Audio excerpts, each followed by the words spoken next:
Look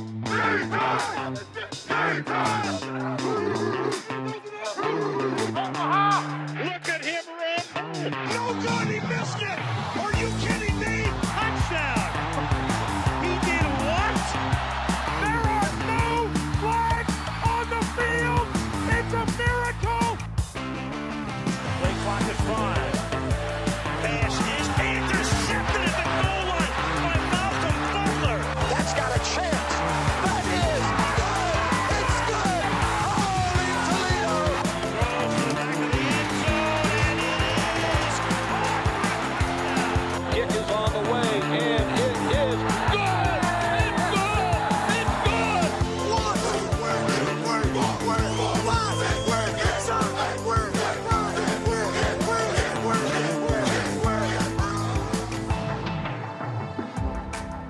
Welcome back to the Fifth and Long podcast, ladies and gentlemen. This is a tandem episode, if you will. EJ and I hit on some fantasy topics in our first part of 2 parts of this episode this week.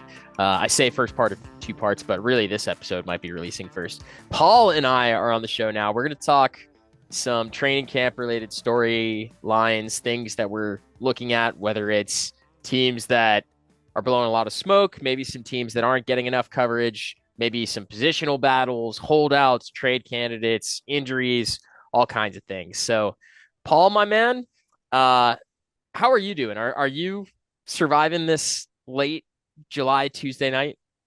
Yeah, man, I'm thriving and surviving here. It was really nice weather today in Boston, like low 70s, low to mid 70s, perfect weather.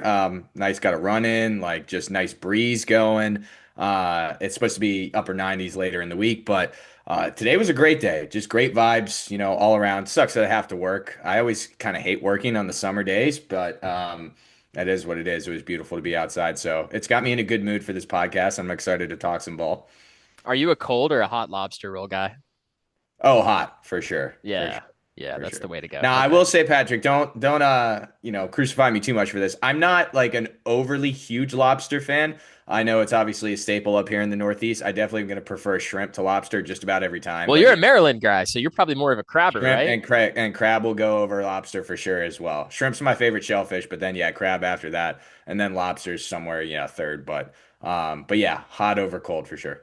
I don't get good lobster enough in South Carolina, but when I'm No. when Yeah. I have good lobster at my fingertips in a place where it's more readily available, I make it happen whenever I can, for sure. Yeah, absolutely. Well, growing up here, at least being born up here, I mean, that's got to be part of your diet in some way, shape, or form. Oh, absolutely. Not only the Massachusetts side of it, but the Maine side of it too. Growing up there on the That's where coast. it's the best. Yeah, the Maine Yeah. lobsters, that's where it's the best. Oh, So. don't I know it? Don't I know it, brother? All right. Enough of the lobster talk. We gotta talk some gridiron, some football as well. We've got a bunch of different topics here. Where do you want to start with this? I want to just kind of let you direct the conversation with whatever's speaking to your heart the most right now, and I will follow suit. Listen to my heart, huh? Well, Yeah. I mean, let's start just like general vibes around some of these teams. I guess give me a team, Patrick. I mean, who are you thinking just has the most positive vibes, whether it be what they did in the offseason or just kind of, I guess, how they ended last year or outlook for the 2025 season? Like, which team do you think comes in most optimistic just as an organization? So there's a few different ways that I could go with this. The first team that I wrote down was the team that I root for, the New England Patriots. And like, I don't want to make this a bias thing. I don't want to toot my own horn or anything, but I feel like the typical NFL analyst or people who cover this sport would probably side with me as well. Those who have been paying attention to the Patriots, their mission was pretty simple going into this year. You got to clear house. You got to overhaul the feel of your team, not just the roster, but you got to bring in people who know what they're doing, who can make the guys that are going to be in the building next year feel as if they can be competitive, to not feel like they're going to go out and win 4 games again next year.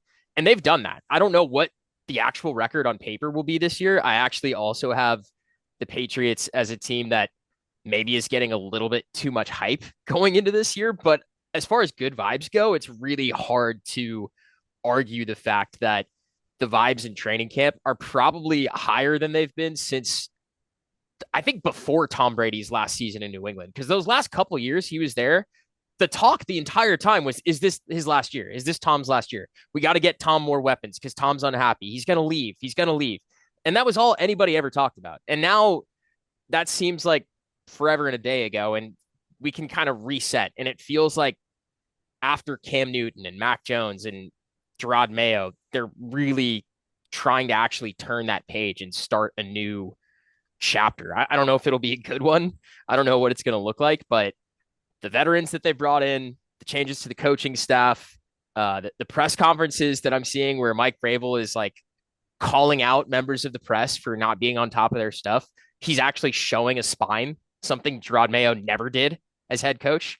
So yeah, I'm excited to follow this football team for the first time in a while. And that to me speaks to the good vibes that you were mentioning.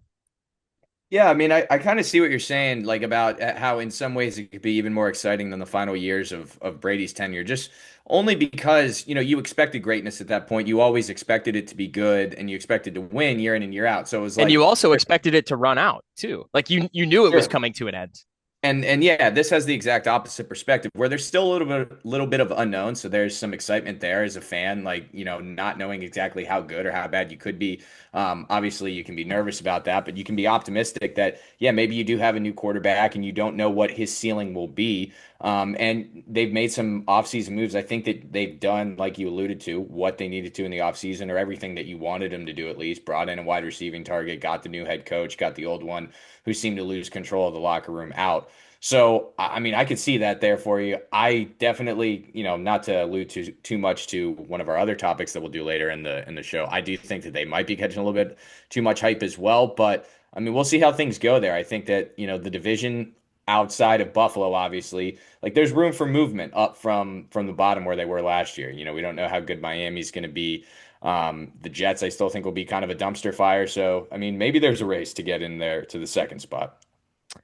Yeah, and like it's not just the veteran guys too. It's drafting Will Campbell at fourth overall. Like Will Campbell, no matter what, essentially. And when he comes in, him having his own sort of way of generating PR for the team and how he's talking about being a Patriot and like defending Drake May and taking pride in those things. It's just something that I haven't really heard in the better part of this last decade. It's very refreshing. And like I said, I'm not expecting anything crazy. Like they're going to try to mirror the Commanders' turnaround from worst to first, essentially, or close to it on either side. I don't necessarily think they'll be able to accomplish an AFC conference championship appearance this year. That would be very, very insane. But I do think that the overall vibes around the team are pretty positive right now. And they're basically like a Stephon Diggs watermelon sugar boat incident away from having a perfect offseason. All right, so that's what we're calling that pink dust now, watermelon sugar. I Fair think enough. that's what it's called. I realized somewhat recently. I think that's what Harry Styles was singing about, and I just had no idea at the time. Well, I don't know. I'm not going to go speculate on that any further, but classic, that we open up the podcast with either Patriots, Steelers, or Giants talk. But at the end of the day, this is our podcast. Those are our teams.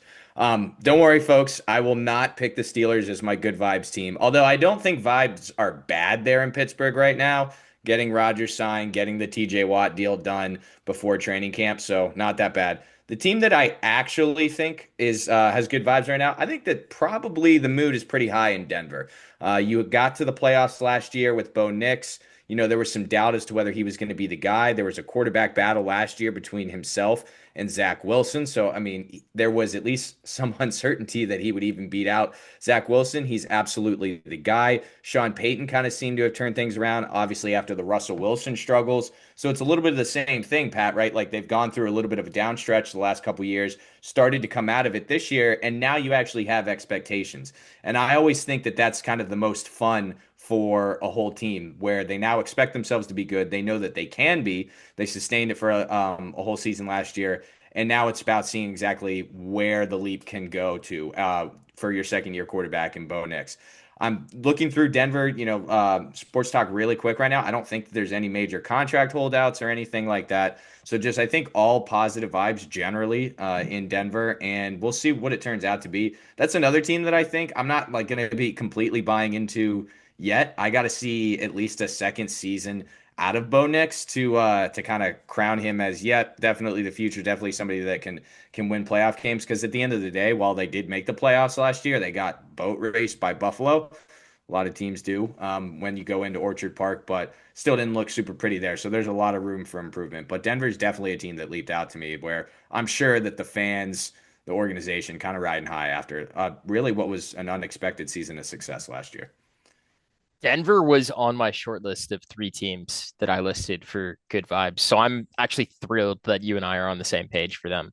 Um, Last time we met on the show, I talked a little bit about Bo Nix and how I think he could have a little bit of a jump this year. I think maybe he could be a guy that at least advances through the wild card round of the playoffs with a win, or maybe the first round, depending on what happens. And I actually could see Denver seriously challenging for this division title. They had the best defense in football last year. It got better by adding Dre Greenlaw and Talanoa Hufanga. And then they also added Jahdae Barron in the draft, who could probably be like a day one top tier corner for 90% of the teams in the NFL. But instead, he's going to be a cornerback three behind Pat Surtain and Riley. Is it Riley Moss? Yeah, it's Riley Moss, right? You're talking about the cornerback opposite of Surtain? Sorry. Yeah, it's Riley Moss. Riley Moss. Yeah. Riley Moss. Okay, yeah. That's what I thought it was, but for whatever reason, I almost had it mixed up. They lost Cody Barton. That's kind of the one like drawback from their offseason, I guess. But I think they added to their running back room. I think their receiver room is going to be better. Evan Ingram could sneakily be a pretty reliable player for them if he can stay healthy. I don't know if he will, but yeah, man, I feel great about this Broncos team. I think it's hard not to if you're a Broncos fan or if you're in that locker room. Yeah, I mean, I think you hit on a point there amongst a handful of things that you said. I do think that they need a little bit of help at receiver. I love Cortland Sutton. I mentioned this on our most recent podcast. Big fan of him, and I think he is a true number one wide receiver, but I think that they need somebody else outside of him just for Bo Nix, to continue to develop and have another guy to look to. Because as you get more film on the guy, it'll be interesting to see how much teams shade double coverage Sutton's way and what they'll try to do to take him out of the scheme and out of the game plan, and what can Nix do to find a second read in that offense. Is it Marvin Mims? Is it somebody else like Evan Ingram, you said? So definitely interesting to see how that. Pat Bryant, my friend. You remember that bowl game, South Carolina against Illinois? He was that receiver that kept torching us. And he's going to be I mean, I remember the bowl game. stud. I don't remember the players. That was New Year's Eve, if I remember correct. So I was already on my way to have a That's couple fair. brews. So That's fair. I just remember Beamer freaking out and yelling at the refs for the Cheez-It Bowl or whatever that was. So that's about my recollection of that. No, Pat Um, Pat Bryant's your man. He's going to be the number 2 guy. I actually think he could be their number 1 in a few years. well, we'll see. That's big talk with Cortland Sutton there. Let's go to the opposite now. How about bad vibes team, or maybe just a team that you think getting in the headlines for the wrong reasons, or maybe the focus isn't completely on football. Maybe there's holdouts, whatever it is. What's the team that comes to mind, Pat, where you just don't think that they have it all buttoned up going into training camp 2025? Several teams you could go with here. And to a certain extent, I feel like if I go with the obvious choices, I'm just bringing up conversations we had last episode. But it's really hard not to pick a situation where the vibes feel more off right now than I think Cincinnati. I think. Yeah, that was my first thought too. I mean, mean, you have the floor. Go ahead, but definitely low hanging fruit there. I had San Fran in there too. I had one other mystery team that I'm not going to mention because they may come up in our next segment. If they don't, I'll feel kind of bad about it, but I'll just find a way to work them in no matter what. Um, yeah, I thought about San Fran because of the Jawan Jennings thing and they traded Debo in the offseason after he was basically asking out for like 2 years. And I don't know if Ricky Pearsall is going to be able to play for the first 6 weeks of the season. I don't know if Ayuk's going to be able to play for the first 6 weeks of the season. People are saying great things about what CMC looks like, which is very promising. Um, But otherwise, for me, it's like if Purdy's going into the first month and a half of the season with Jawan Jennings and George Kittle and Christian McCaffrey, then they're kind of already playing one-handed to a certain extent. And that may not be an issue, but you've heard me talk about the Niners here for the last like year change. To me, they can't really afford many more things not going their way. I don't think that they operate well in a world in which they don't have all their pieces at their disposal. The Bengals, where do you want to start, man? Like the beginning of the year, Burrow calls out the front office and tells them, pay my receivers their money. Eventually they do, but in the process, they piss off Trey Hendrickson, who right now isn't even in the state of Ohio. He's in Florida. Like, however, Good for him. however Sunny Florida. however the Bengals managed to fuck up this situation as bad as they did, they pissed him off enough for him to want to drive to the opposite side of the country, essentially immediately following their contract negotiation.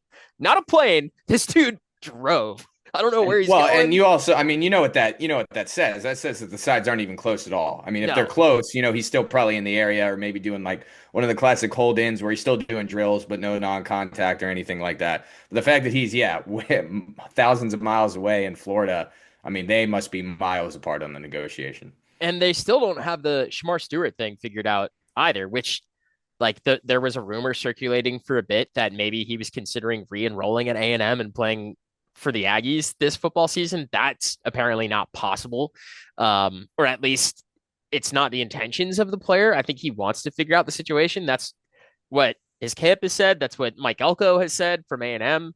But it's still not ideal. Like this is a team who you would think the way that they missed the playoffs last year, the talent that they have, the fact that their head coach is probably going into a do or die season in terms of making the playoffs for retaining his job security, you'd think that they'd want to have all their ducks in a row, but instead it's been essentially the exact opposite. And like retaining Jamar Chase and T. Higgins is sick, but if you're having to put up 40 or 50 points every single week in order to get 9 wins, I'm sorry, but you're not going to win the Super Bowl. I don't care who your quarterback is. Yeah, I mean, that's why I commented last episode that I thought Joe Burrow had a ton of pressure on him because what he said to the front office, because he advocated for both his guys to get paid. I mean, you can't be so naive. You pay both those guys, it's going to be very difficult to pay Trey Hendrickson what he thinks he deserves. I mean, this guy was the sack leader in the league last year. Well, so you can pay those guys what they deserve, and you can pay Trey Hendrickson. But typically, if that's the case, in the past, quarterbacks would take a pay cut.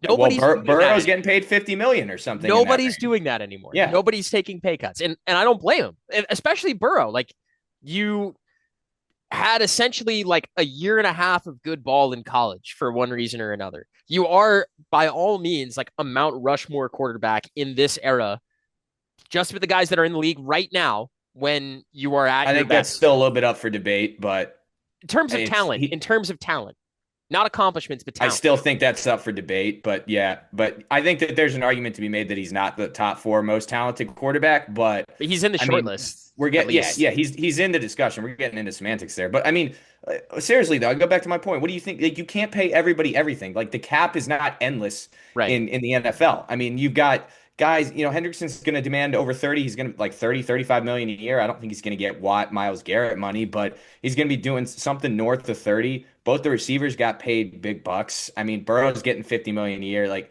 the money's got to run out at some point here. So, Burrow had to know that this was coming. And this is why I said last episode that I think that there's a ton of pressure on him. And I don't want to hear the whole, well, they got 40 points put up against them, put up against their defense. This is the bed that he's made. He's got to sleep in it now. He's got to score 41 when the opposition scores 40. Joe's probably happy, man.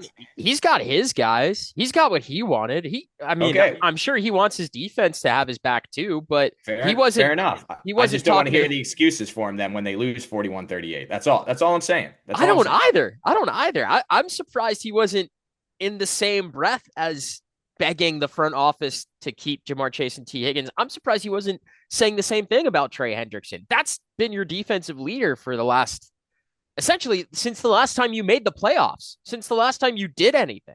I get that Higgins and Chase are his boys. I understand that they are part of what has made him an elite quarterback in his beginning portion of his NFL career. But with that being said, I think he should have looked at things a little bit more rationally and said, "Look, if I'm really that great, I think I got to let one of them go, and I've got to turn one of these young receivers that we draft into the next.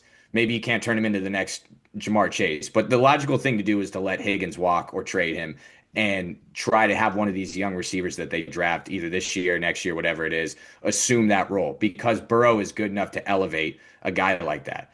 That's not the route they went. I thought that that would have been smarter. If you do that, you probably can sign Hendrickson and you can bring back the NFL sack leader, but not the direction that they went there. The Shamar Stewart thing, I just want to comment on that real quick. That's just bizarre, some of the stuff that I've been hearing. First of all, the fact that there's a contract dispute for a rookie, I've never heard that one in general. Now it's like for whatever reason that just totally flipped a switch this offseason. Yeah. One guy gets a guaranteed deal as a second rounder, and all of a sudden all hell breaks loose. Sorry. Their owners claiming that there's debate about language in the contract, that if there's like conduct unbecoming of a football player or something like that, that they still want guaranteed money down the road after an off the field incident would occur. I don't know any validity of that. Obviously, I can't confirm, but that's just weird that that's coming up in contract talks. So yeah, vibes all around in Cincinnati, not great. It can all be mitigated if Joe Burrow just goes out and balls. This team wins 10, 11 games and they get in the playoffs, because I still think last year that if they had gotten in, a lot of teams are thinking that this was the most dangerous team. But yeah, it's rough. And like you said, it doesn't help that that the coach is on the hot seat too. Never a good situation. With the Stewart thing, just kind of putting a bow on that. Essentially, in most cases, the guaranteed money that rookies get, kind of there are things written into the contract to try and put them in a non-guaranteed position. If they get a certain amount of personal fouls over the duration of their contract, not a season, a contract. If they miss a certain amount of games, if they have an off the field incident, like you said, if they are like late for a meeting or something like that, these teams have worked ways into their contract where they can do that. And guys have seen the negative effects of it in one way or another. So I understand like why it's becoming more of a thing. Guys are just trying to protect the high value chips. Like, being honest, yes, the first two rounds, maybe they should get guaranteed deals or close to it. Maybe the NFL comes up with a thing where you can't work in as much contract language like that and you scale it like you have done with rookie deals already. I don't know. There's going to be some change that I'm sure occurs over the next couple of years as soon as the NFLPA stops taking their employees to strip clubs. Should we change the subject? Well, I just wanted to throw one other team out there because the Cincinnati Bengals kind of dominated the whole discussion here. Yeah. I technically haven't thrown my team out there, although the Bengals were like my number one. Give us another one, A backup team that I did have that I want to throw out there. I'm sure vibes aren't great in Miami right now. I think that Mike McDaniel could be on the hot seat there. You know, there were trade rumors about Tyreek Hill in the offseason. He kind of insinuated that he might want to be traded at the end of last year. So I don't know how happy their star wide receiver is.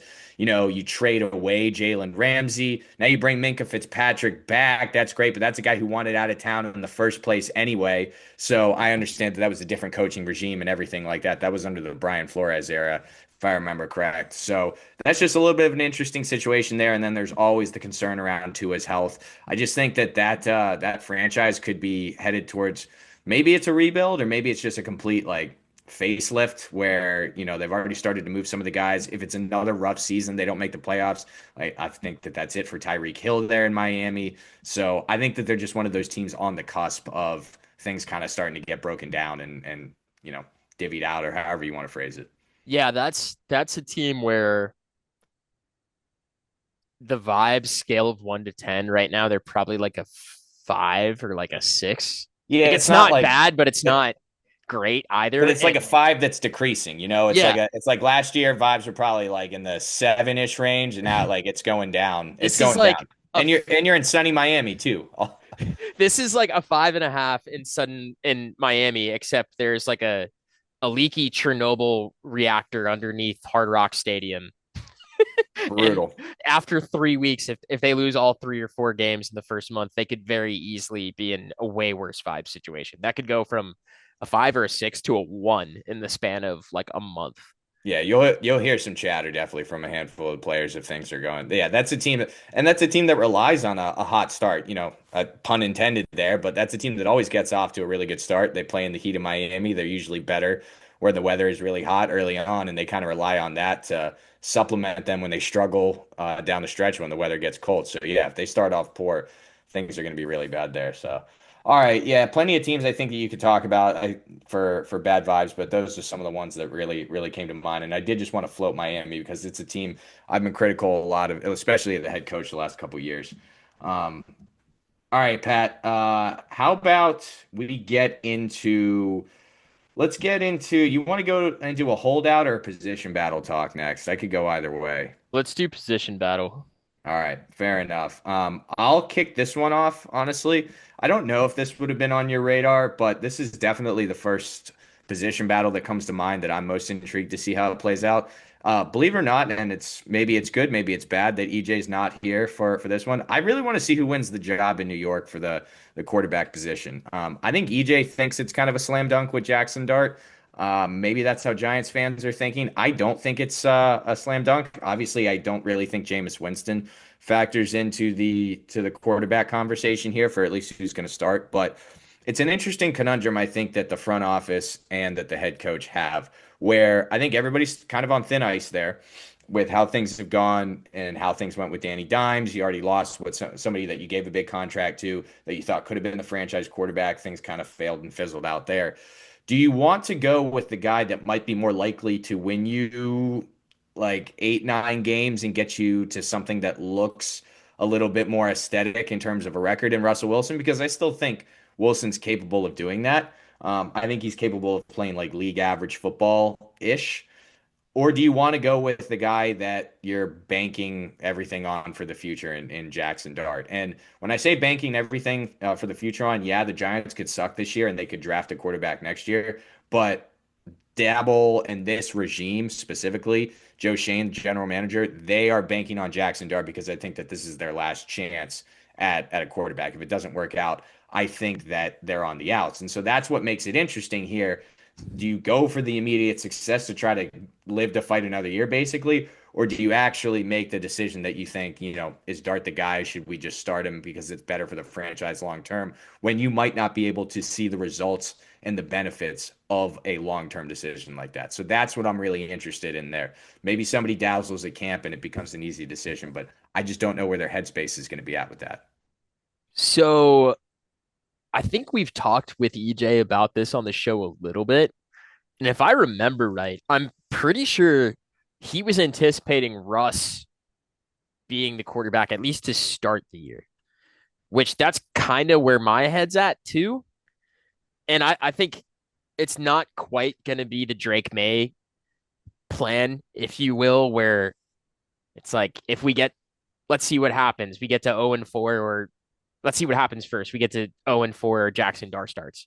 Like, I don't think that's really how it's going to go. I think the leash may be slightly longer than that. And I think there may be more of a consideration for how confident do we feel that this guy is ready, because they have that buffer of having Jameis Winston there too between Russ and Jackson, where maybe it's really a competition between Jameis and Russ right now, and like they're not even considering Jackson until second half of the year. I don't know, but I understand where your head's at with that, because if I were one of the decision makers in that room, I would have a sense of urgency about who I want leading my offense, especially based on what the offensive product is on the field early in the year and before the season starts too. Like all these things, I want to be hitting the ground running in week one. I don't want to be trying to figure my shit out over the first 6 weeks of the season and then have to make a decision because I'm feeling like I'm being backed into a corner. That starting out a rookie's career like that isn't a recipe for success pretty much anywhere. So I get why this was the choice. It's like not really my favorite quarterback battle. I actually think the situation in Indianapolis is much more up in the air in terms of who's actually going to end up starting games. Well, But that was another one on my mind too. yeah, We can get to that one in a second, but yeah, I mean, you pointed it out. Like, I don't think that they can afford to just say, "Oh, well, things haven't gone well through the first 5, 6 games. We'll pivot from Russ to Jackson Dart." Like, I think you have to get this. You got to get this right, because I think people could lose their jobs midway through the year. I just say I think it's that dire in New York. yeah, mid-year would be kind of hard for me to foresee. I think it's rare that you see a team draft a quarterback in the first round while they have some tenure there and get fired in the middle of the year, especially if that QB isn't starting. But we'll It see. does. Yeah, it is odd because you would have thought that the timing of everything that you would have cut people loose going into last year, and you would have gotten a Yeah. new general manager and or a new head coach going into last year, and then they would have had much more free reign. But yeah, the Giants seem to hold on to those guys, and now it's like, I mean, well, they drafted the quarterback. Like, do they technically should they be given a couple years to develop this guy if they think he's the guy? They failed last time, that whole thing. how many playoff opponents do you think the Giants play in their first 12 games of the season, including Hmm. repeat opponents in division? I thought I heard that their schedule is pretty tough. I'll say in the first 12, I'll say 7, It's 8, 8. Okay. and that's not including San Francisco or Chicago Who could definitely be playoff teams or this Dallas. upcoming. Yeah. So, like, if you're looking at their first 12 games, it's Washington, Dallas, Kansas City, the Chargers, the Saints, the Eagles, the Broncos, the Eagles again, San Francisco, Chicago, Green Bay, Detroit. They might start the year, no shit, like 1-11. And like, to be honest, that might not be very avoidable. And if that's the case too, I wonder if they're looking at this as like, I mean, should we just They might make Russ already the be looking sack? at it as a throwaway year, to be honest. Should I mean, yeah. So should we? Yeah. So like, if it's a throwaway year, do you look at that as like, well, we might as well throw Jackson Dart in there. Like, we don't really care what happens. Let's just see him develop the whole year. Or do you throw Russ in there to just not scar Jackson Dart? Like, I'm interested to see what their psychological perspective is on that. I think it's kind of the second option, but I think it's more in the light of like we're gonna in a real life actual 4-quarter NFL game, we're gonna have Jackson sit on the sidelines with the headset and a play chart in hand and see how this works. Where he's gonna see it in the Hmm. system where we're using an actual NFL offense, none of this purple clap twice shit. Like you're gonna learn. And then when you're ready, you're gonna play. And it's gonna hopefully be at some point this year. I think that is their goal with the intent that starting week 1 in 2026, and Giants fans may hate if this is the plan, that they are in a better position to compete with this leadership group still intact.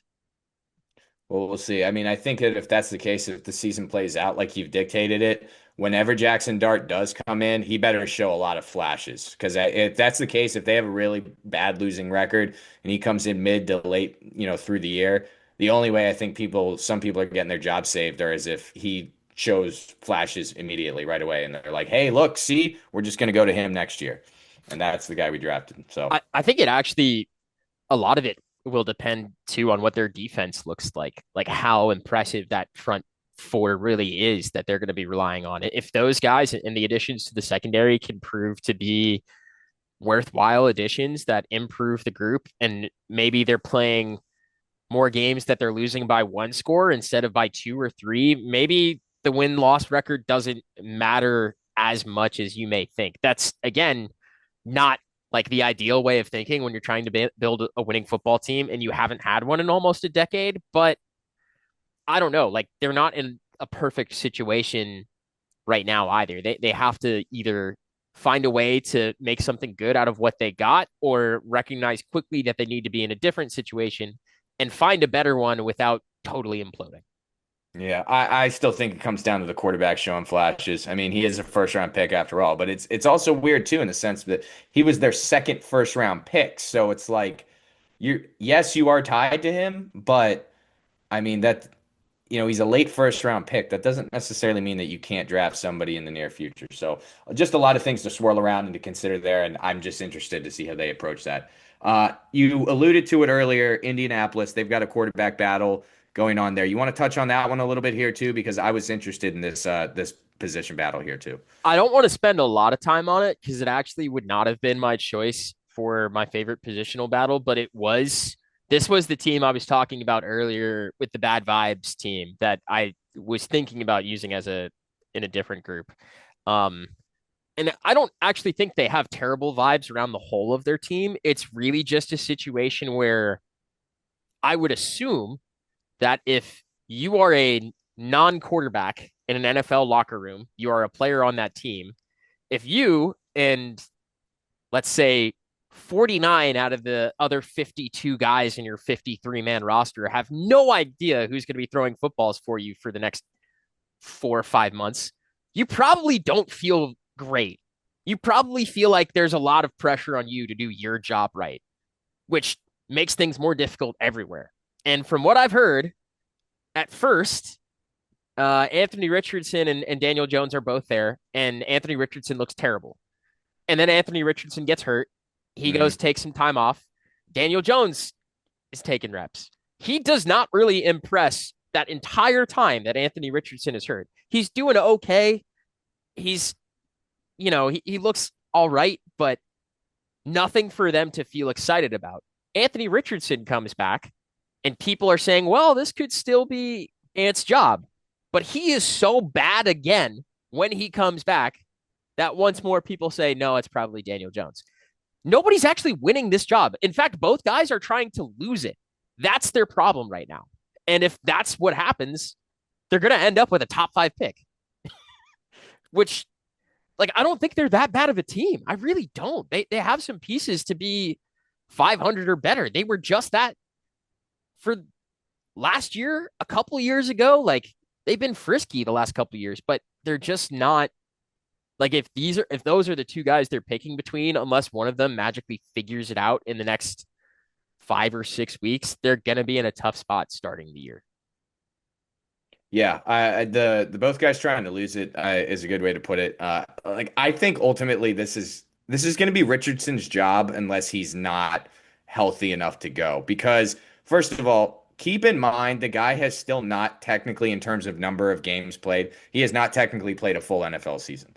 He's only played 15 games. Now I know that that's been because the injuries, especially that shoulder, which is what cropped up in the spring, that has just plagued him. And he's missed so much time over the past couple years since he's been drafted. And that might just be a recurring thing that he always has to deal with, and it is always a concern. But this is still a top 5 pick that Indianapolis invested in just a couple of years ago. And Daniel Jones is a guy that's now on his 3rd team, and that has been deemed, not a starter basically in the NFL. Richardson's going to really have to either be injured or really just be that bad to lose this job. Even if he's just a little bit worse than Daniel Jones, I still think Indianapolis is going to go with him. But you're right, it doesn't bode well that nobody's stepping up to win it. We should be seeing more flashes from Richardson at this point. We should be seeing him on the field more. And we just haven't. So yeah, they could be heading towards a top 5 pick. Who knows? And then it'll be everything out the window. And you're right. This team just a couple years ago was in a central playing game. If you remember, they lost to Houston, the Texans. That was C.J. Stroud's rookie year, where Houston ended up winning that game. It was the final week of the regular season against Indianapolis. The Texans get in the playoffs. They win a playoff game against Cleveland that year, and now same thing happened more or less last year, right? Well, no, Indianapolis wasn't competing for anything last year. Houston had that pretty much wrapped up. I don't remember what the Colts record was off the top of my head, but no, it came down to the last week of the season again. I'm pretty sure they were playing each other, and Houston won the game. They ended up 10-7 versus Indy's 8-9. But if Indy had won, there would have been a weird tiebreak situation or something. Well, no, because the Texans swept them earlier in the year. You're mixing this up. I'm mixing it up at the year before. You're mixing it up, but because the Texans swept them and they had a 2-game lead. So honestly, that was more games though. 8-9. I'm looking at the division standings now. That is more games than I thought Indianapolis won. I thought that they were more like a 6 or 7 win team. So, but you're right. I mean, they're around 500 with pretty crap quarterback play. Joe Flacco did, I guess, step in there at a couple points and do his thing, but my bad for the mistake on that. Sorry to interrupt you and be wrong. Oh, no apologies, my friend. Don't you worry at all. I know that you alluded to that there was another team that you wanted to talk about, that the Colts position battle wasn't your primary position battle. Do you want to just touch on whatever other position battle was on your mind? Yeah. Yeah. This one to me, I think is actually like kind of crucial for where the team wants to go this year and going forward because there was such a big deal made about them drafting a receiver in the first round for the first time in forever. I'm talking about the Green Bay Hmm. Packers and who in the hell is going to be their wide receiver one this year.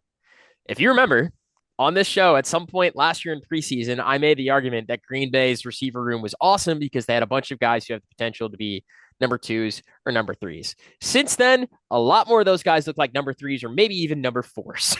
So to me, it's like, can Romeo Dubs be better than he was last year? Is Christian Watson going to come back from his ACL tear at some point in the year and be serviceable, or is he not going to be?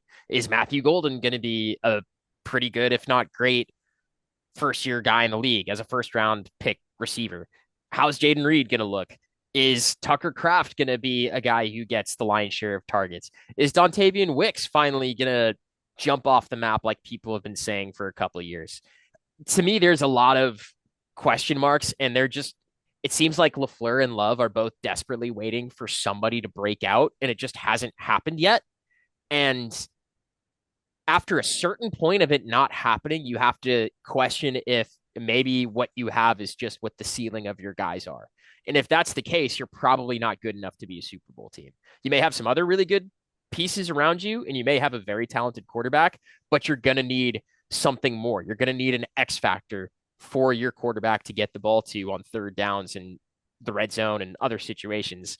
Tucker Kraft led the team in red zone targets last year as a tight end in a crowded receiver room. That I think speaks exactly to what my argument here is. I don't know who the receiver one is. I don't think they know either, but they're damn sure trying to figure it out before the season starts. Yeah, not a bad one. Definitely not something that was on my radar here. And I'll even flip the script a little bit. Last year we talked about you mentioned that you thought the receiver room, as you kind of alluded to, was better than people thought. It was a conglomerate of higher echelon guys where nobody could kind of emerge. And now it seems like it's just these mid-level guys.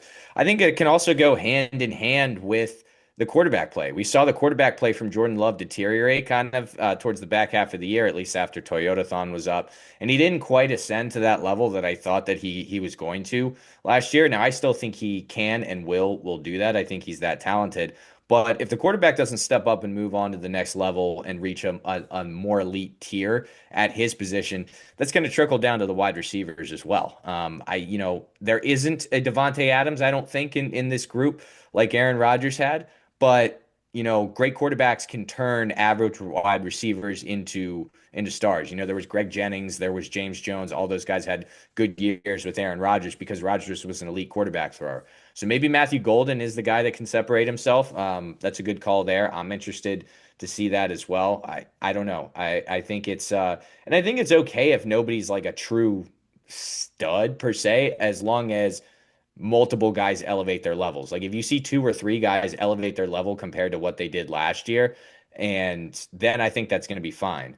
But I don't know. Like you said, that there's still question marks. Dobbs, Dontavian Wicks, are those just guys? Watson, he's never healthy, etc. To me, when I look at like playoff teams from last year and I think about who their quarterback is and who his go-to guy is on third down, the only teams that are in the same situation really as the Packers, where it's kind of unclear, that are as good or in their same ballpark or better, or Buffalo, which it almost doesn't matter because Josh Allen is Josh Allen. Uh, Houston, you can't really make that argument anymore because Nico Collins. Nico Collins is that dude, yeah. Pittsburgh, DK Metcalf's going to be that guy this year. Denver, like you can open up the Cortland Sutton can of Sutton's worms. better. That's I'll say this. Maybe Matthew Golden will evolve into something more, but Sutton is better than any receiver that the Packers have on the roster right now. okay. Right now. So then we just went through all the playoff teams. They have the worst receiver group out of anybody who made the playoffs last year. If we're going by Well, that I argument, mean, yeah, but which isn't really, it's interesting the way yeah. you look at it, though. I mean, yes and no. I can see what you're saying there. You're just comparing the number one I'm receiver just for all comparing these the teams. top end. Yeah, not the sum Yeah, of I its mean, there's parts. the depth factor of it too, but I from looking at it in the lens that you are, okay, I can see the argument you're trying to make. Well, even if you want to look at it from a depth perspective, like, yes, the Chiefs haven't the last year and the last Super Bowl that they won, Travis wasn't really the same Travis Kelce, but they still have an elite head coach, an elite defensive mind at D coordinator, all these other incredible players across the map that Green Bay doesn't quite have. Green Bay is still probably going to be a good team this year. I just think it's harder to win that way in the league. Like, the Eagles had stars all over their team on both sides of the ball last year. That's probably what you're going to see from here on out, unless you have a quarterback that is just so astoundingly head and shoulders above everybody else when it comes to elevating the play of his team that it separates him from the rest of the pack. And I don't know if Jordan Love is that guy. Yeah, I mean, he hasn't declared that yet. I mean, yeah, comparing anybody to the Eagles though, like just a It's little not bit fair, unfair no. with how deep they have. Like, I go back to a team like the Chargers. If we're just thinking of playoff teams last year, there's no receiver on the Packers right now that I would put on Lad McConkey's level. But outside of that, like All outside of those guys would McConkey, be a number two on that team. yeah, Would be, what yeah. depth do the Chargers have? Like, I think that the depth of the, like, you go Wicks, Dobbs, and now maybe Golden, like, that's a deeper receiving room than a McConkey, Quentin Johnston, and I can't remember if the Chargers drafted somebody or brought someone else in, but like, I think that there's the depth factor. But you're right. I mean, at the end of the day, that 3rd and 8, 3rd and 10 argument, I It's think like, that who are all you going those to other make the other quarterbacks, team game plan for? That's the yeah. biggest thing. Who are they going to have to make sure they have their defensive calls right for down the stretch in a big playoff game? Like, we got to make sure this guy doesn't get the ball. That's more where my head's at. Well, Golden's a good call in that sense because it will be interesting to see if somebody leaps into that role for Green Bay, and if they do, I think it's going to go hand in hand with Jordan Love taking a leap as well. All right, so good talk there on the position battles. Definitely plenty more we could touch on, but got to move on to our next segment here. It's kind of what everybody likes to talk about going into training camp. It's all the buzz. It's what creates the drama, at least in mid to late July in the NFL, and that is holdouts. We could go with a couple different directions here, Pat. I'll give the floor to you. First off, I just want to say that TJ Watt would have been a prime candidate for this and definitely would have been somebody I would have brought up first as a Homer Steeler fan. But with that deal getting done last week, I think that leaves the edge rushers as the Hendrickson and Parsons as the guys to lead off with here. But if you have somebody else, by all means, go ahead and jump in. And we don't want to do the Watt thing right now, do we? Oh, just in terms of my opinion of the contract? Yeah, I could share a piece, you could share a piece if you want, or we can leave it for another episode and pick it back Let's up. save it for when we talk a little bit more in depth about the AFC North Because we everything could go that for in the like outlook 10 for the minutes on division. that. Yeah, I've got opinions on that. Might be what people are thinking might be different, but we'll save that for another day. I think the Hendrickson thing, I feel like we somewhat covered earlier. It like that situation really doesn't look good. If he returned to the team, I would be a little surprised at this point if he's not even in the state that they're practicing in and like pretty far from it. I'm gonna go with Terry McLaurin here, actually. Okay, I like that deviating from the edge rushers. Nice. Micah Parsons might be a better overall player, but the Commanders were in the NFC Championship game last year, and they are nowhere close to that if Terry McLaurin is not on their team. He was the X factor of Jaden Daniels being the guy you saw on Sundays last year. It was Terry McLaurin. Like, that was his go-to guy. That was the guy he was making deep plays or downfield plays to most of the time. Most of the time. De'Ami Brown a couple of times. But if this guy ends up somewhere else, I don't view the ceiling of the team or Daniels the same way at all. And this is a guy who was drafted by the Commanders. He's a leader in their locker room. Everybody looks up to him. People try to raise their bar to the tone that he's setting week to week in practice, meetings, whatever. Like, I don't understand what the holdup is outside of just some age concerns. Like, I don't get it. I don't get it. Maybe you think maybe we can sell high on him and like flip it over in the draft, but dude, you were just in the conference championship game in your quarterback's rookie season, and you're going to trade away his go-to guy. who are you going to have take those catches instead? Debo? He can do some Yeah. great stuff underneath for you, but he's not going to be the downfield guy. If they trade him, I don't know what their plan is. I don't really think that is their plan. I think they want to make it work, but I think that McLaurin recognizes this situation, recognizes how valuable he is to the team, and is willing to take a little bit of a risk to get his paycheck. As to be honest, I think he is. I think he's justified in doing that. Like Jaden Daniels was the rookie of the year last year, and I blew so much smoke up his ass with how much I loved watching him play last year. I think I'm fully allowed to say this. Terry McLaurin was a more important player to their team than Jaden Daniels. If they don't have Terry McLaurin on the field, they are a 500 football team last year, or barely All above. right. Well, I disagree with that last statement. The quarterback's always more important. But He was like a I mean, top. He was a top 5, 6 receiver in the year last year, stats wise. Had a yeah, but career I mean, year. you could say the same. Jaden Daniels is a top 5, 6 quarterback in the league. Like, I mean, dynamic threat, doing more than just throwing the ball to McLaurin, who's running too, and The everything like that. ceiling So, is different. The ceiling is different. He's still good. well, I mean, yeah, maybe, I think it can work hand in hand. I mean, I think that McLaurin, could take a step back as well. I mean, he had 13 touchdowns last year. He had never even cracked double digits before Jaden Daniels gets there. So Never I had think that the there's a QB to throw to combination him. of I think that there's a combination of the receiver making the quarterback better and the quarterback making the receiver better. But not to get too much into a who was more important discussion right now, the focus is on Terry McLaurin. And the thing that I agree with you the most is like I don't understand what the holdup is here.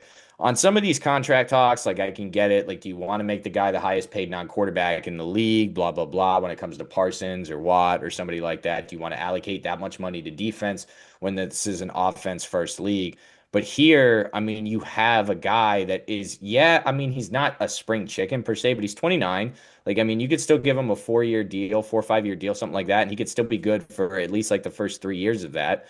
And I don't understand why you wouldn't to help supplement your young quarterback here. When you make a move and trade Debo Samuel or trade for Debo Samuel for, I think, what like a 5th round pick, like you don't bring a guy in Debo Samuel for a 5th round pick and say, well, if we don't get McLaurin, Debo can be our number one.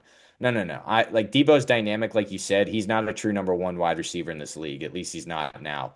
McLaurin is, and I think that you have to do everything that you can to hold on to him. And you're not paying the quarterback yet. Jaden Daniels is on the rookie deal, so it's not the same deal or same situation as in Cincinnati, where the quarterback's getting a lot of money and you can't afford to pay that to a second wide receiver. You can't afford to pay that to Trey Hendrickson, whatever it may be. Now, here's the one thing I would say, and this is actually a little bit weird here, and it actually might serve I actually can't tell whose argument it serves, yours or mine. The touchdowns were by far way above anything else Terry McLaurin had done last in his previous NFL career. His previous most was 7 touchdowns. Last year he had 13, so he nearly doubled that. But if you look at catches and yards, it's actually pretty much in line with what he has been doing. 82 catches for 1,096 yards. It is not his most biggest yardage total. It is his second most receptions total on a single season.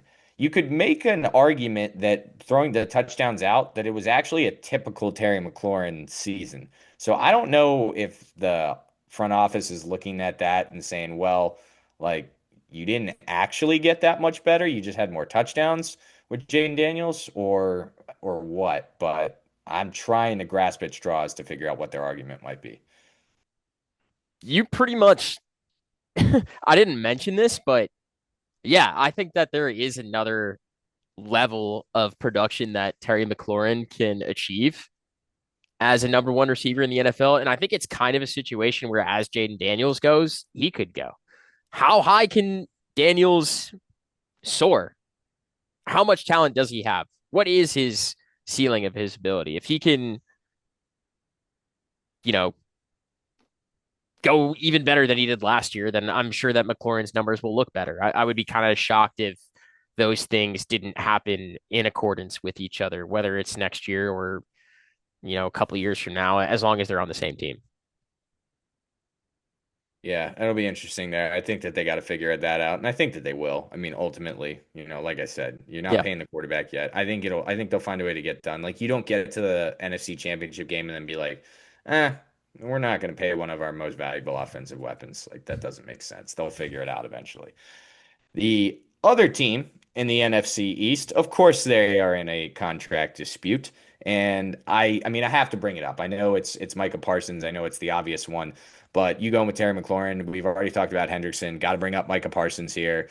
Micah Parsons claiming Jerry Jones not willing, to kind of entertain any discussions, not willing to meet in the middle. Jerry Jones getting on the in front of the mic as he always does in the press conference, talking about how well the guy that they paid a lot of money to last year and Dak Prescott played only like a third of the season and saying things like, well, we could pay Micah and, he still might not play that much for us. Comments like that make it seem like things are far apart. Did you see Uh, the TJ Watt Micah Parsons Twitter interaction with that? I did not know. I'm So not always as up to date on Twitter as you are, so you'll have to enlighten me. TJ Watt took the video clip of Jerry Jones speaking at the press conference about the injuries to Prescott and to Parsons. He clipped it and he basically tweeted with Oh, that. wait. I think JJ Watt did this, but because I Yeah, think now JJ. this is Sorry, ringing a bell. JJ. Yeah, yeah, yeah. Not Okay, TJ, but JJ Watt. continue. My Yeah, bad. Yeah, continue. so JJ tweets this and he basically has some sarcastic message in there saying like, yeah, this is totally going to get your players to want to fight for you more when they're getting hurt fighting for you. And Micah Parsons retweeted JJ Watt's Of course tweet. he does. Yeah, of course Michael Parsons would retweet that. I mean, Oh, I agree. Usually, I honestly, I think I take the owner's side and the team side more than the players because I understand it's a business. Jerry's an But yeah, I asshole. agree. Like that's not like yeah, it's Jerry Jones being Jerry Jones there. Like at some point, I don't know. I don't understand why both sides really can't just be like, yeah, we're working it out. We're trying everything we can. We want to make Micah a cowboy, blah blah blah. But there's like this ego thing that I think both these guys have, and especially Jerry Jones. He's had it forever. I think this deal will get done too eventually, but now like with Watt getting paid, okay, I could understand there not being a rush to do it before this last week on Micah Parsons' side because he wants to be paid higher than TJ Watt. He wants to make sure he's the highest paid player at his position. But now with that deal being done, Hendrickson's not going to match that. Like now it's time to get it going. So maybe, just maybe in that sense, the Cowboys knew, hey, look, we're going to have to one up whatever Watt might have gotten anyway, and Myles Garrett, etc. So like, there's no point in doing this, now as in a week ago, but time's starting to tick. Yeah, the Micah situation is like that's not a 32 NFL teams are going to want that guy on their team. It's really just a matter of what number you're putting on the check you give him. So Jerry's got to figure that out. And I think that he should figure out sooner rather than later, because if he doesn't, this time next year, you could be in a similar situation to the Bengals are, except insert George Pickens into the contract situation mix too. That's not going to make things I don't easier. see, yeah, I don't know how they can make all that work. Lamb's getting paid, Prescott's getting paid. If Parsons gets paid, I don't know how you could pay Pickens as well, but God forbid one of um, your other players turns out to be pretty good and you want to keep them around yeah, too, yeah, right? yeah. We haven't talked about anybody else on the defensive side of the ball. No, we've Hey, talked about two players. Here's Who's playing the other I'll say 20 this. positions? I'll say this. Sorry. Micah Parsons, I do believe, is the best defensive player in football. If you look at it versatility perspective, he might not have the most sacks, but I think that that's because he moves around more than a Myles Garrett, more than a TJ Watt, and he can play middle linebacker. He can go on the defensive line if he wants. He can be an edge rusher. There are very few guys that can play as many defensive positions as he can, and that is very very valuable. And even in an offensively driven league as this one is, I think that is something that you have to recognize. I understand the hesitance, at least, about wanting to pay a defensive guy in an offensive league the highest paid non-quarterback money, but I honestly think that this is something you got to shell out. So it'll get done. I really do think it'll get done, but it's just nice that Dallas continues to have drama, huh? That's just some things never change. Always a soap opera in Jerry World. Always a soap opera. Yeah. I mean, those were the big contract holdouts that I wanted to talk about, or at least disputes. I mean, I think that we hit on the big three, obviously. You might have talked about Juwan Jennings earlier in San Francisco. Was there anybody else that you just wanted to float out there? Nobody else really, in my opinion, was worth talking too much on. But if there's, I'll give you the floor if there was somebody else you just wanted to touch on. I have one other guy, and I don't think that this is a move that will happen necessarily, but if it did, it wouldn't surprise me either.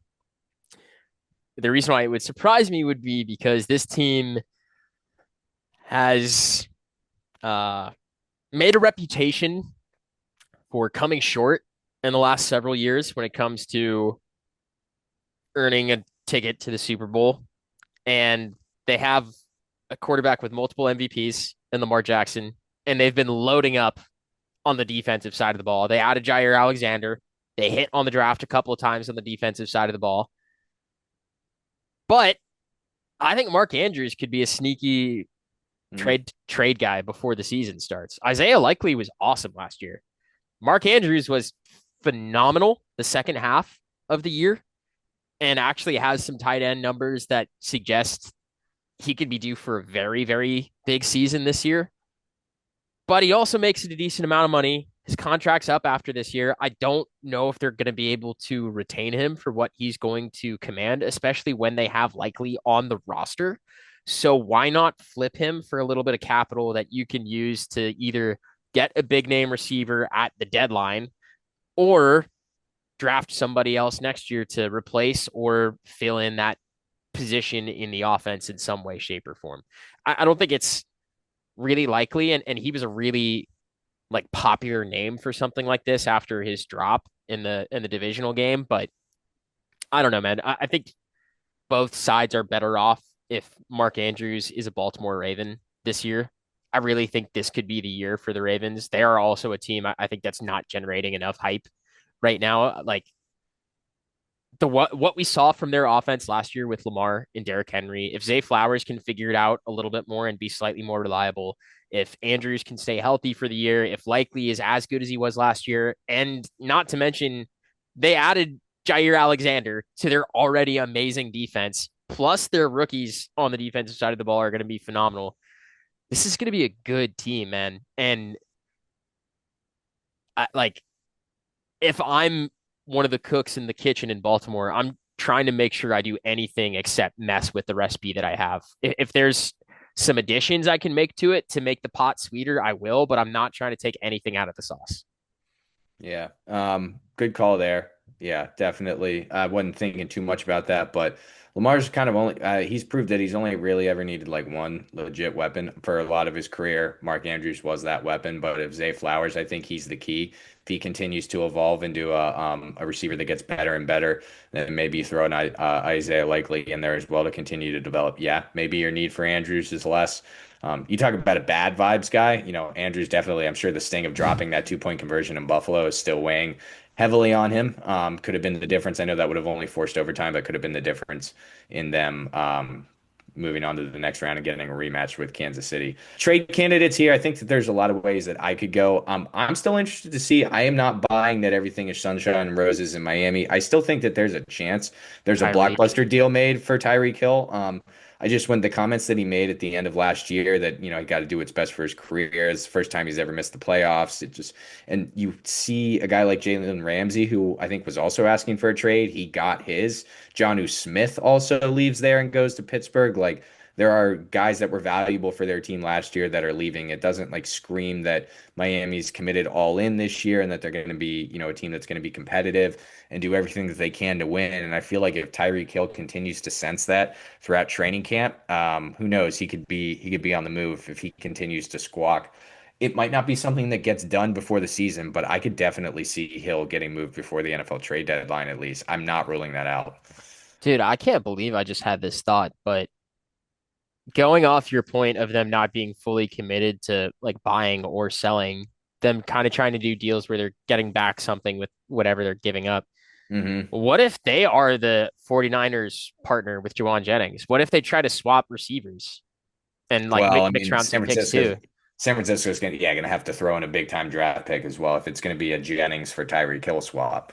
Not necessarily. Jennings has some Oh, numbers that come would. on. You can't do that deal straight up. No, you wouldn't do it straight up. You would probably get more back in return San Francisco than you would Miami, and I would assume that, or no, that's the other way around. Miami would get more back in return than San Francisco. Yeah, from Pardon me. draft capital perspective, Yeah, sure. like if you're just going straight up, Miami hangs up the phone first, but I think that they consider it more than you would think.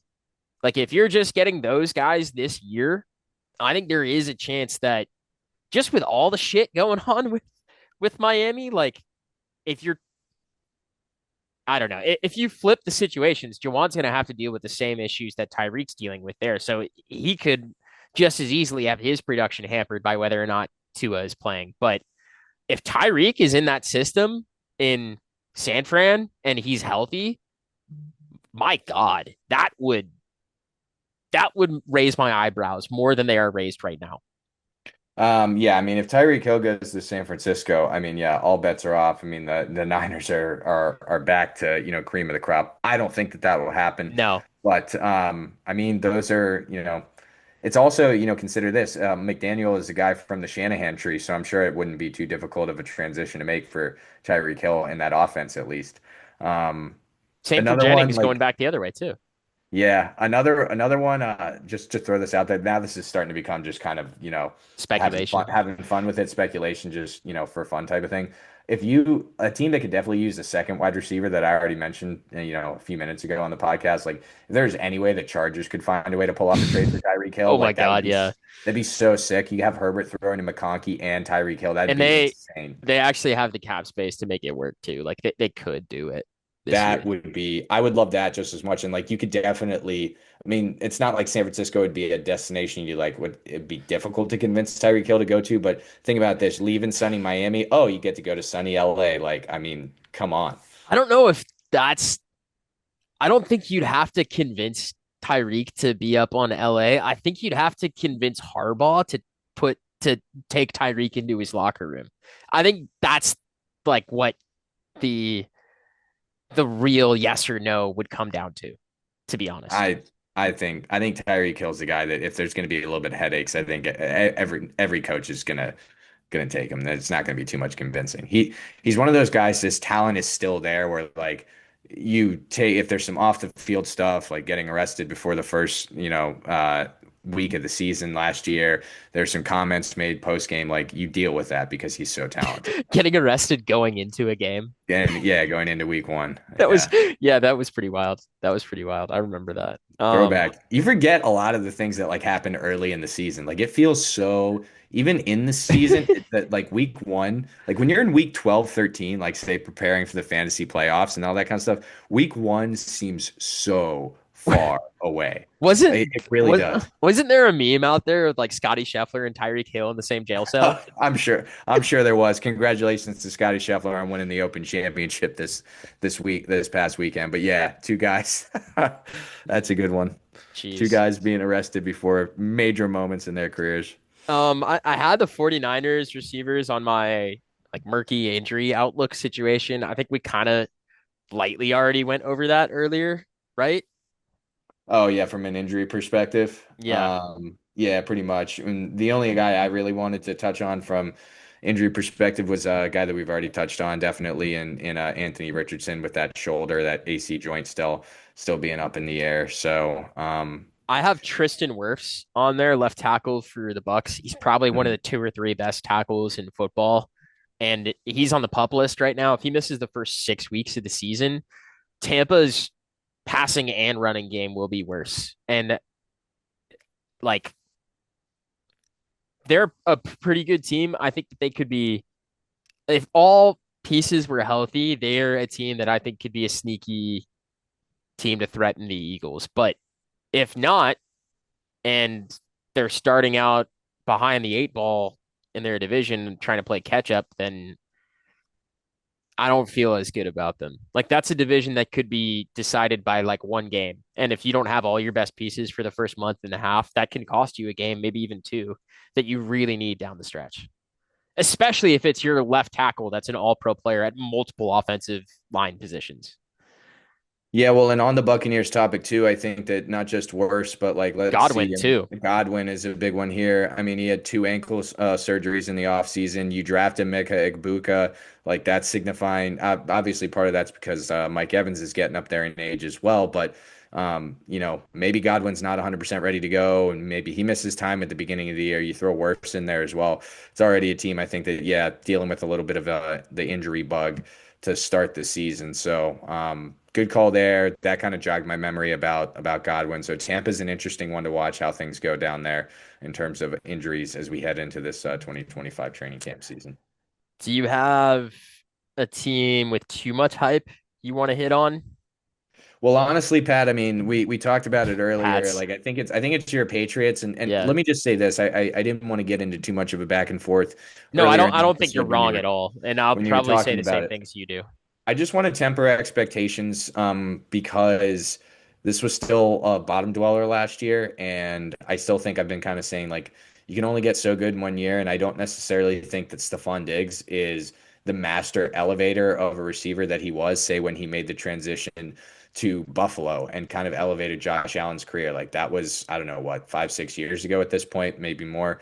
I don't think he's on the north side of 30. I'm not so sure he's going to be able to do that for Drake May, and whether that's watermelon sugar, whether that's some other foreign substance that he was touting around on that boat. I just don't think that's a great look. Like, I mean, I question the commitment. Is he all in for football when you're going out and partying on on the boat in the off season? Not to say that you can't have any fun in the summer as an NFL player, that is your off time, but just not a great look in general there.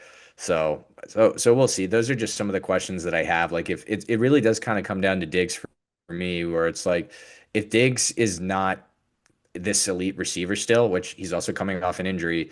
I mean, how much can May get better? And then where's the help outside of him or around him? I think that the attitude definitely and the energy should be better in the locker room with Vrabel over Mayo. I'm completely with you on that. But I'm at a point where it's like I think that can only take you so far when you have a young and inexperienced team that wasn't good last year. So that's just why I'm kind of looking at it. And I feel like a lot of people are like, oh, the Patriots are going to be better. Like that's like I know that the Steelers play them early in the year, and a lot of Steeler reporters and writers are saying I'm not chalking that up as a win. I mean, if the Steelers, I know it's in Foxborough, but if the Steelers like can't go win that game early in the year, I think that says more about Pittsburgh than it does Rodgers New. torched us last year when he was with the Jets, like absolutely picked Mhm. us apart. Those were, I think, two of the worst games we had defensively all year. So I don't know what's going to happen there, but our defense is going to be like, there's going to be like 7 or 8 different guys on there. Yeah. I Yeah, like all the great things I said about the Pats at the top of the show, I have also said previously that I don't really expect them to be a playoff team this year, and I don't necessarily want that to be what the average Pats fan does expect because the AFC is extremely tough. Like if you are a top 5 or 6 team in the AFC, you could not be named Joe Burrow. Like that's how tough the AFC Hmm. is, right? You could have one of the best quarterbacks in football, probably the best skill position player in football, and still miss the playoffs. So, there are more positions than that on the football field. You have coaches, you have game plans and injuries and all these other things. So it's not just as simple as like who's your best receiver, who's your quarterback, but yeah, like I think the Pats expecting them to be competitive again and just like in the mix is reasonable. Anything more than that, you're doing maybe more hoping than expecting, or like I just don't want too much hopium right now. I want it Hmm. to be as things either get better or worse as we go. Like I'm not trying to get too ahead of myself, too down. I feel much better than I have about the team going into the year than in years, and that for me is a win. And hopefully, come like week 6, I won't start looking at draft boards. Yeah. Yeah, that's all you can hope for, right? At least push that off as long as possible. All right. How about you? Is there a team you think's overhyped? No, I mean the Pats would have been my pick. Like they were my good vibes team and my overhyped team too. Interesting It was kind of juxtaposition there. it was kind of hard for me to pick like some others, but I was just looking at like playoff odds and I saw where the Pats were and I was kind of like, really? This is weird. Um, the Cowboys are a team I think that maybe doesn't have enough hype. Like kind of the same deal. I was looking at teams that right now have better odds to make the playoffs than them, and there's some head scratchers. Um, the Ravens I mentioned as another team with not enough hype. The other one I'll throw in there probably played last year's Super Bowl champions tougher than anybody else did down the stretch. The Los Angeles Rams. Mm. I think the Rams got better in the offseason. They're trading out Cup for Devontae, who's going to be healthier and is going to be a better red zone threat and will probably open things up for Puka in the middle of the field and underneath. They brought in Puna Ford on their D line, who's probably going to soak up the run game in the middle of that front seven and make things a little bit easier losing Bobby Brown. Um, the young defensive guys from last year, Jared Verse, Braden Fisk, they're going to develop and continue to get better. I don't know what really is going to happen with Kyron Williams, but I think this is probably the last like really great or potentially great season you see from Matt Stafford. And I think when you're in that situation, and not that I've experienced this personally, but I think there's a certain kind of understanding when you're in the locker room with the guy who's won a Super Bowl that still has it, quote unquote, that's in the late stages of his career where like he's going to bring everything he has every single week, and I need to make sure I do too. And everybody else feels that. It's our mission is Super Bowl from like as soon as last year ended, essentially. And with the moves that they've made, I think that they're supporting that. And I could see them being right back in that situation this year where maybe they're playing against the Eagles or whoever else is threatening in the NFC to represent that side of the league in the Super Bowl for the honor of doing just that. It would not surprise me at all if they are the next best team or maybe even the best team in the end. Rams not a terrible call there. The only reason that I didn't really have them on my radar for a team that's not getting enough hype is I actually think that they are getting hype. Too And like much. their odds are no, I wouldn't say too much. But their odds are like pretty spot on, like very similar for as the 49ers are to win the NFC West this year. And I think that like the shift over the past year is kind of reflected in how people are talking about them and how the betting lines look. I'm looking at on BetMGM right now. They got the Niners plus 165 to win the West, the Rams plus 175. So pretty much flip a coin there between those two teams. So I think that they are getting an adequate amount of hype. That's just why I didn't have them on my list. I've got a handful of teams I think that you could go down the route here. Maybe you could say the Bears per se with Ben Johnson. I know that they've gotten some discussion, but who they drafted, was it Luther Burden that they drafted Yeah. as well, a receiver? You have Yeah. DJ Moore. Like, does Caleb Williams take a leap? We've talked about Atlanta. You and I are pretty high on them as well. Bijan Robinson is he going to be the best running back in football? Drake London, I think, can be a bona fide number one. What do we see from Penix? So those teams kind of come to mind, like with young quarterbacks that I think still have ways to go and develop. But ultimately, I'll kind of leave with this, and I'm not necessarily saying that this team is deserved to get a ton of hype, either based on what they've done in the offseason or based on how they finished the year last year. But a common theme, like I'm banking a lot on the Chargers being really good this year. And I think that they can. You talked about maybe it was Denver you floated out there that could threaten to win this division. I still think if there is a team that's going to dethrone Kansas City in the It's West, going to which be let me LA. let me say I don't think that will happen. But if I had to choose, it's going to be LA. And if they do make a splash move at receiver, maybe it's not Tyreek Hill, but maybe they look in trying to bring in Juwan Jennings, and somebody else to help bonify that receiving core. I think it could bolster him all the more. I like the running back position there now with Hampton complementing Najee Harris, or maybe it's the other way around, really. And just year two with Jim Harbaugh and Justin Herbert, I think that magic can happen there, and this could be a really fun team. Good pick. Yeah, I know you've been a Herbert guy for a while. I finally got over the hump last year, and Last year I was like the Packers and Jordan Love were my team that I like really wanted to get in on at the beginning of the year. Kind of worked out, kind of didn't. This year, it's LA. I'm LA and Herbert. I think that year two it kind of clicks here with the new coaching staff, but we'll see. Yeah, and I'm trying to look at other receivers that maybe could get moved. Adam Thielen, sneaky vet, maybe. He makes like 8.5 mil, That's nothing. maybe. You just wonder. Rashid Shaheed, Oh man, our boy. Jacoby Myers. Yeah, after that, it's like, I don't know. Tyler Lockett's in Tennessee. He might be somewhat reliable guy for Cam Ward down there. I Cam don't know. Ward.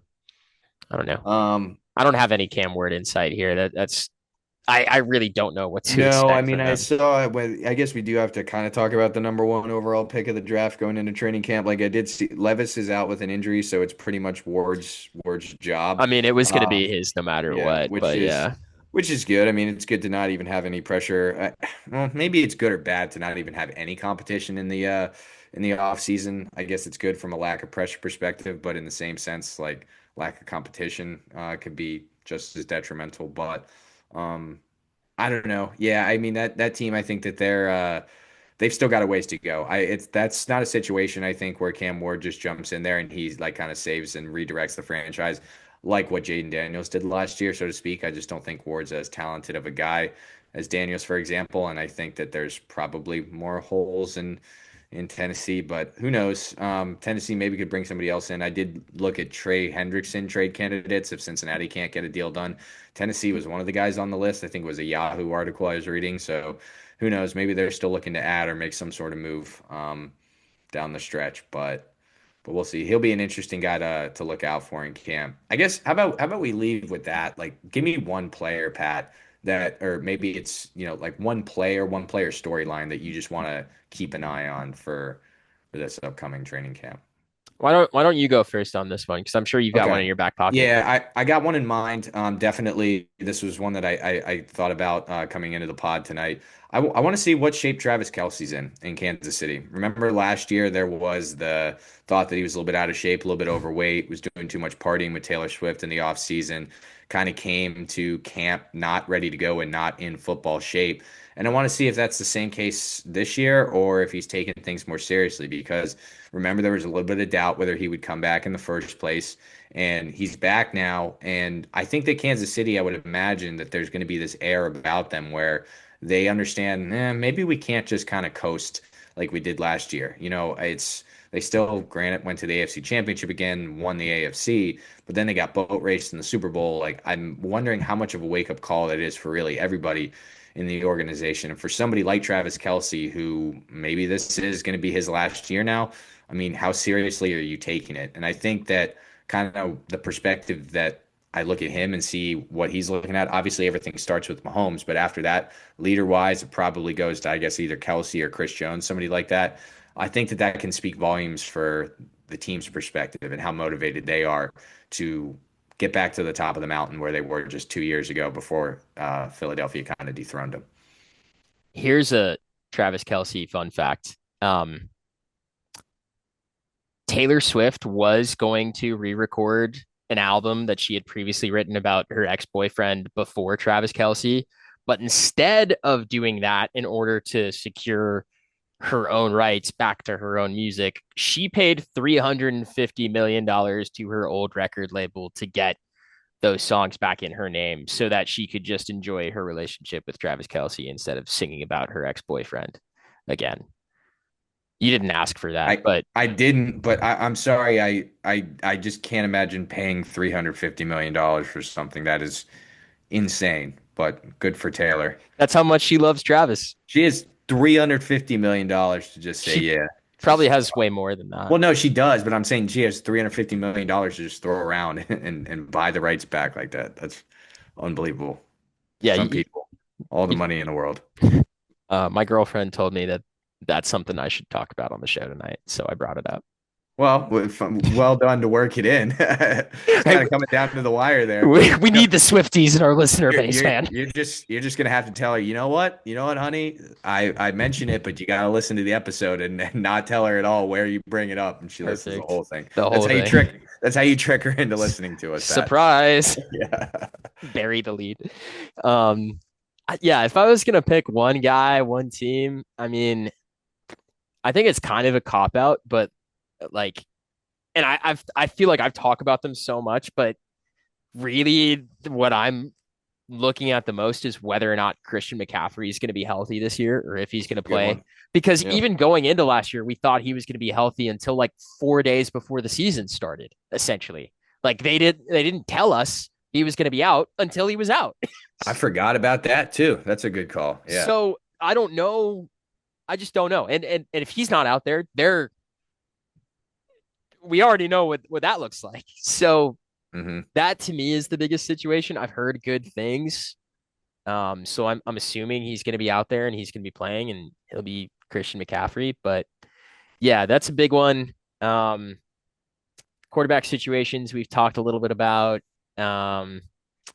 Diggs is fully active actually going into the start of training camp. That was announced earlier today. I know you kind of talked about that earlier. Otherwise, man, that's pretty much it. Like, I guess like there's some veteran guys that haven't signed yet that could end up in places like Keenan Allen is still out there. Stephon Gilmore is still out there. Asante Samuel Jr. is still out there. You're talking about teams needing a receiver. Why don't the Chargers just bring in their old guy, Keenan Allen, again? Yeah, that could be an avenue for sure. That would be so easy. Yeah. So that I guess is the other thing I'm looking at, just where some of these last free agents end up as training camp is gearing up to begin. Good call. Good call on that to end. All right. I think that'll about wrap it up for me. Good episode, my friend. Everybody enjoy the training camp news. Try not to get too sucked into it, I would say. You're gonna hear that everybody's killing it at training camp. You know, everybody's looking great, catching passes. I got duped, Pat. I sent it to you just before we hopped on the podcast. I saw a clip of, Dak Prescott hits George Pickens perfectly in stride on the long touchdown bomb. And then I read the comments and everybody was like, dude, that's Brandon Cooks, not George Pickens. Like they're not even the same size. Yeah. So make sure you vet the sources and everything. But that's what I always say as we head to this time of the year. Don't believe everything you hear. But we're back. Like by the time your guys are going to be listening to this episode, training camp is going to be underway for all of these teams. So that's pretty exciting. We're going to have the Hall of Fame game on the 31st. Full first week of preseason, I believe, starts August 7th. So, I mean, when we say it's right around the corner, it is truly right around the corner, ladies and gents. George Pickens, 6'3", 200 pounds. Brandon Cooks, 5'10", 190. Get your eyes checked, guys. Yeah, it's Dallas, man. It's delusion in the front office, in the organization, in the fans, all of it. They're like, yeah. I mean, they are Yankees. I was going to say they're like Lakers and Yankee fans, but they are the Lakers and the Yankee fans. The classic as well. Yankee Cowboy Laker combo fan. Oh, yeah. Oh, my gosh. All right. Yeah. I think we've covered everything. I think it's time to get the hell out of Dodge here. Hope everybody enjoyed. Tune in. We've got some good stuff for you this episode, as well as maybe some fantasy stuff if you haven't listened to that already, or maybe it'll be coming out after this. I can't remember. Pat, you're the one who does the breakdown, so it'll all be there. I got to get out of here because I'm losing my mind and I'm starting to not make sense, if you guys can tell. God bless everybody. We're going to have some great content coming down the pipeline for you. Football's upon us. Anything else, Pat? It's interesting. I'm doing the sign off. This is very rare. No, I'm letting you grow. I'm helping you learn. Not really. Paul's fully capable of doing this. Yeah, we're I wish I was still growing, by the way, dude. 5'10" on a good day. I've been the same height since like 14. So yeah. Like half my life at this point. Right there with you, man. Fifth and Long fans, thank you guys. We appreciate y'all. We are less than 50 days away from Red Zone returning to our screens on Sundays. Rejoice. Start doing your fantasy homework because those drafts are coming right around the corner. And get some mocks in. Absolutely. Yes, mocks. The more mocks, the merrier. We'll see you next time right here on the Fifth and Long podcast. Let's go.